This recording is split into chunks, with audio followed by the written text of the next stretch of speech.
श्री भागवत भगवान की है आरती, पापियों को पाप से है तारती। हरे कृष्णा। सभी भक्तों को श्रीमद् भागवतम के सत्र में हार्दिक अभिनंदन और सुस्वागतम। आज का हमारा विषय है श्रीमद् भागवतम का चतुर्थ स्कंद का पहला अध्याय, जिसमें विभिन्न टॉपिक है। वो टॉपिक के विषय में हम लोग आलोकपात करेंगे और सुंदर ढंग से इसको हम लोग स्टडी करेंगे, श्रवण करेंगे।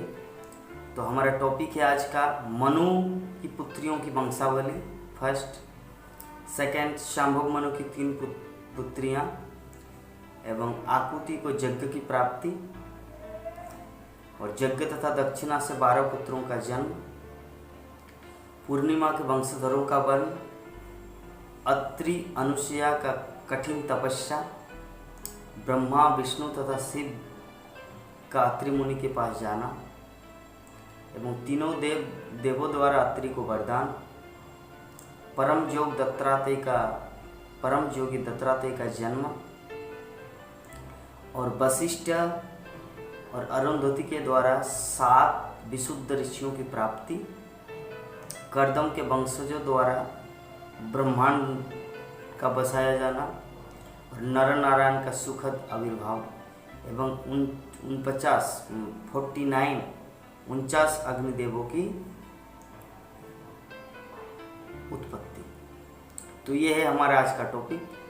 तो हम लोग शुरू करेंगे। मैत्रेय ऋषि वेदुर को जो श्रीमद् भागवतम का ज्ञान प्रदान कर रहे हैं, तो हम लोग परम सौभाग्य हम सबका है कि श्रीमद् भागवत की कथा को एक परंपरा स्रोत के माध्यम से, जो प्राचीन काल में या युग युगांतर से पहले सृष्टि के समय जो कुछ घटना घट चुका है, उसका प्रमाण के साथ हम लोग को वो ज्ञान मिल रहा है। ये सब ज्ञान जानने से फायदा ये है कि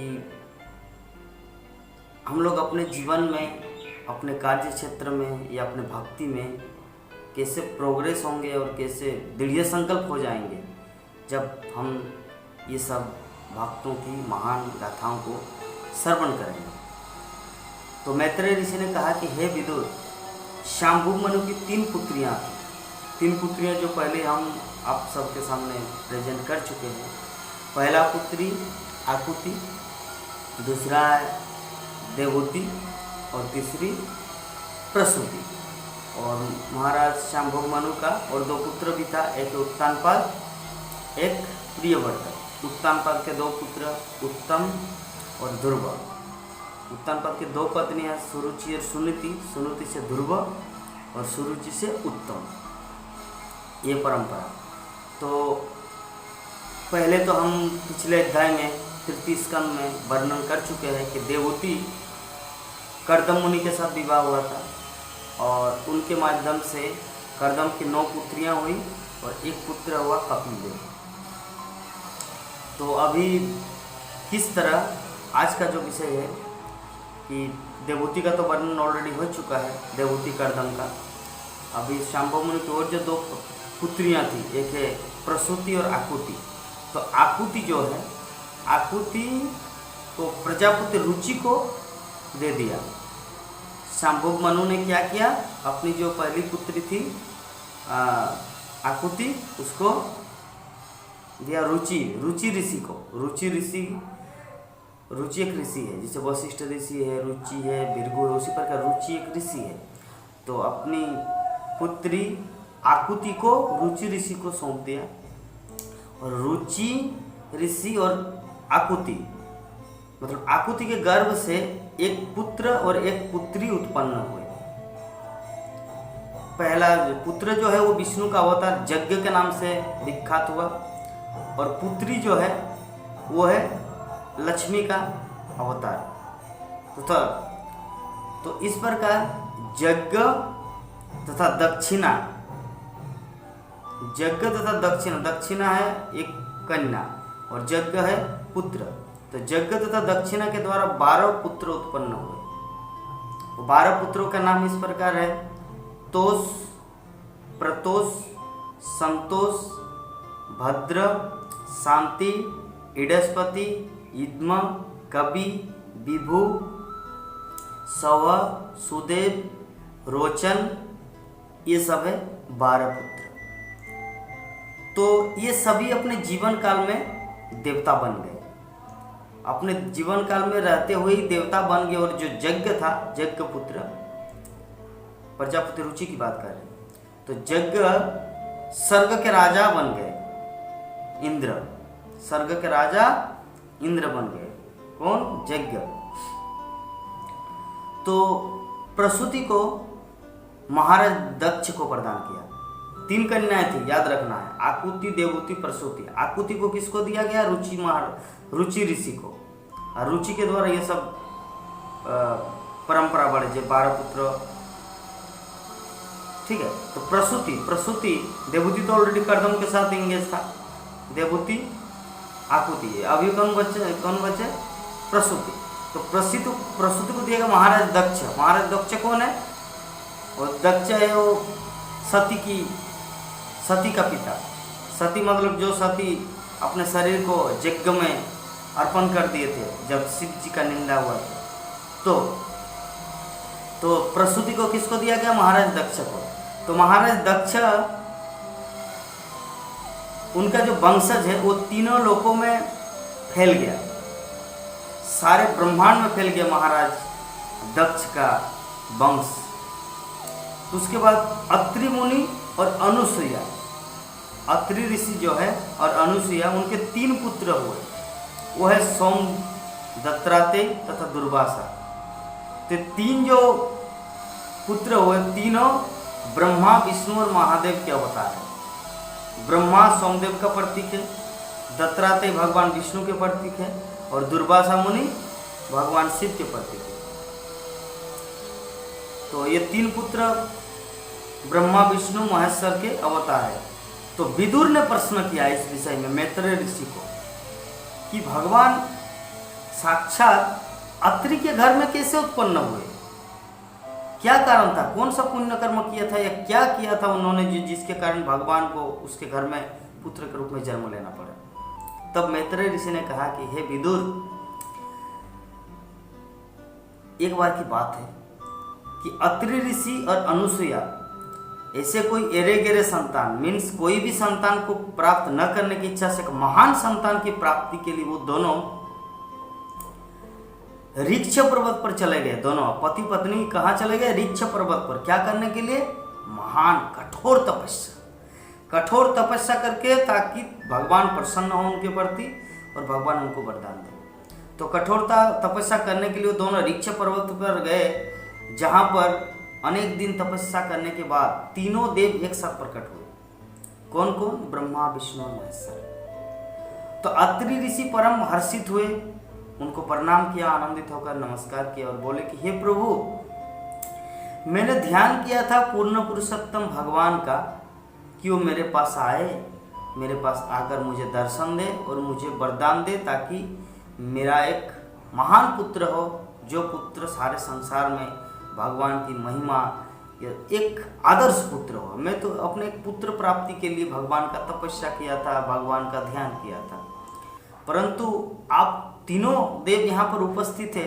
मेरी समझ में ये नहीं आ रहा कि मैंने कौन से देव को बुलाया था, तीनों में से किसको बुलाया था, मैं ये याद नहीं कर पा रहा हूँ, समझ नहीं पा रहा हूँ। मैं तो ध्यान किया था भगवान का, विष्णु का, लेकिन यहाँ पे तीनों प्रकट हो गए, ब्रह्मा भी, विष्णु भी, महेश्वर भी। रहस्य क्या है मुझे बताइए, मैं समझ नहीं पा रहा हूँ।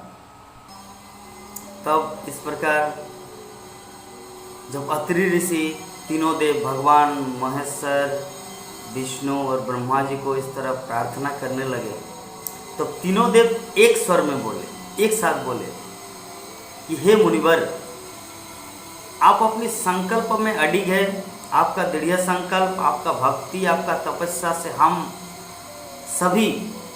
हम तीनों आप पर बहुत ही प्रसन्न हैं। और हम लोग ये निश्चय कर लिया कि एक ही साथ आपके घर में तीनों एक साथ पुत्र के रूप में प्रकट होंगे और सारे संसार में आपकी कीर्ति को बढ़ाएंगे, यही मेरी इच्छा है। तो ये है भगवान की अहेतु की कृपा। तू बूंद का प्यासा था, समंदर दिया हमने। किसी किसी शायर ने लिखा था कि तू बूंद का प्यासा था, समंदर दे दिया मैंने। मतलब वो भगवान से पुत्र की प्राप्ति के लिए भगवान का भजन करने गए थे, लेकिन भगवान उसे पुत्र के लिए खुद पुत्र बन गए, और एक नहीं ब्रह्मा को भी पुत्र बना दिया, महेश्वर को भी बना दिया। तो बूंद का प्यासा था, समंदर दिया हमने। तो इस प्रकार अंगे क्या बोलते हैं, अत्रि ऋषि और अनुसुईया के दरबार में तीनों देवों का आविर्भाव हुआ, और उनके माध्यम से सारे संसार में ख्याति और विख्यात अत्रि ऋषि विख्यात हो गए। तो अभी मैत्रेय ऋषि आगे वर्णन करेंगे। हे विदुर, अब मैं आपको अंगिरा ऋषि की कथा सुनाऊंगा कि अंगिरा की 3 पत्नियां थी। अंगिरा की पत्नी श्रद्धा ने, एक पत्नी अंगिरा की जो पत्नी श्रद्धा, उन्होंने 4 कन्याओं को जन्म दिया। 4 कन्या का नाम सिनीवाली, कुहा, राका तथा अनुमति। 4 कन्या क्या? सिनीवाली, कुहा, राका तथा अनुमति, ये 4 कन्या। तो 2 पुत्र भी हुए अंगिरा ऋषि के। कौन कौन? उत्थय और बृहस्पति, मतलब देवगुरु बृहस्पति, विद्वान ऋषि। और पुलस्त की पत्नी हविर्भू से अगस्त नाम का पुत्र हुआ, जो अगस्त ऋषि हम लोग जानते हैं। तो पुलस्त भी ऋषि है। तो पुलस्त ऋषि के माध्यम से उनकी पत्नी हविर्भू से अगस्त नाम का पुत्र हुआ, एवं दूसरा पुत्र हुआ विश्रवा। पुलस्त ऋषि के 2 पुत्र है, एक है आपका अगस्त, दूसरा है विश्रवा। तो विश्रवा के उनकी विश्रवा के 2 पत्नी है, एक है केसिनी, एक है इडविडा। तो इडविडा के गर्भ से कुबेर उत्पन्न हुआ, जो देवताओं के खजाने का मालिक, ट्रेजरी, धन दौलत का मालिक। विश्रवा के 2 पत्नी है, पहला क्या है? इडविडा, दूसरा केसिनी। तो इडविडा के गर्भ से कुबेर उत्पन्न हुआ, और केसिनी की गर्भ से 3 पुत्र उत्पन्न हुए, है रावण, कुंभकर्ण और विभीषण। इसलिए कहा जाता है रावण ने अपने भाभी को हड़प लिया था। भाभी मतलब कौन? और कुबेर की पत्नी को भी वो छेड़ा था रावण। इस तरह का फालतू व्यक्ति था वो। तो अभी ये वर्णन हो गया, ये पुलस्त ऋषि की बात है। अंगिरा का बात हो गया, अत्रि ऋषि का। तो ये पूरा मनुष्य समाज कैसे आया, पूर्ण वर्णन यहाँ पर डिस्क्रिप्शन दे चुका है। तो उसके बाद वशिष्ठ ऋषि की पत्नी अरुंधति से 7 पुत्र हुए। पहला चित्रकेतु, उसके बाद सुरुचि, विरजा, मित्र, उल्बन, वसुवृद्धान तथा धूमान। ये जो वशिष्ठ है, जिसे हमारे गोत्र आता है ना, किसी का सांडिल्य गोत्र, किसी का वशिष्ठ गोत्र, किसी का कश्यप गोत्र, किसी का पुलस्त, किसी का अंगिरा। तो ये ऋषि, ये जो मनुष्य समाज, शांभव मनु, ये शांभव मनु के द्वारा ये संपूर्ण सृष्टि जगत में प्रचलित हुआ। और हम सबका गोत्र कोई ना कोई है, कोई सांडल्य गोत्र है, वो उस ऋषि से आया है, कोई कश्यप गोत्र से उस ऋषि से आया है। जैसे मैं अपनी बात, इसमें तो हमारा अभी अच्युत गोत्र हो गया, जो भगवान या गुरु परंपरा धारा से जो दीक्षा ले लेता है वैष्णव परंपरा से, तो उसका अच्युत गोत्र हो जाता है वो। लेकिन एक दृष्टिकोण से जो हमारा परंपरा, वंश परंपरा में हमारा वो गोत्र आता है। वशिष्ठ ऋषि है, किसी का कश्यप है, किसी का अंगिरा है, किसी का पुलस्त है। तो इस प्रकार वशिष्ठ ऋषि की जो पत्नी अरुंधति, उनके गर्भ से कितना पुत्र हुआ? 7 पुत्र, जो हम अभी तुरंत डिस्कशन में दिए। और मैत्रेय ऋषि बोल रहे कि हे विदुर, मैं आपको अभी भृगु ऋषि के विषय में सुना रहा हूँ कि भृगु ऋषि, तो भृगु ऋषि, उनकी पत्नी ख्याति से 2 पुत्र हुए, धाता तथा विधाता। भृगु ऋषि जैसे बोलते हैं ना, जो एक बार भृगु ऋषि भगवान विष्णु महेश्वर और ब्रह्मा को परीक्षा लेने के लिए गए थे कि कौन भगवान है, इनमें से श्रेष्ठ कौन है। तो भृगु ऋषि के उनकी पत्नी से 2 पुत्र हुए। क्या क्या? धाता और विधाता। और इधर एक